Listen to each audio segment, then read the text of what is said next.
চলে যাবে সব ওদিকে কিছু দেখতে হবে না, এদিকে এখানে লাইট দাও। ওর কানের পর্দাগুলো পাতলা, বুঝেছো? আচ্ছা। কালো কালো ইয়ে জমে আছে, ও যখন ঠান্ডা সর্দি লাগবে হ্যাঁ। তখন এসে কানের পর্দাতে সর্দি রস জমে যাবে। আচ্ছা। বুঝে যাবে দিকে ভাই, চুল এত পাতলা কেন ওর এই বয়সে? দেখতে পাচ্ছ কালো হয়ে আছে পর্দার সামনেটা।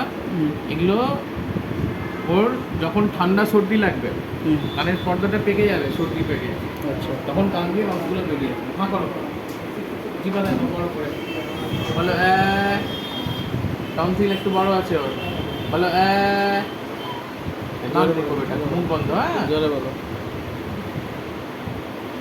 নাকের ভিতর মাংসগুলো ফুলে আছে, নাকের ভিতর মাংসটা ফুলে থাকলে এ দেখো, নাকের ভিতর যদি মাংস ফুলে থাকে সর্দি সবসময় নাক নাক থেকে কানে চলে যাবে। এটা হচ্ছে সমস্যা।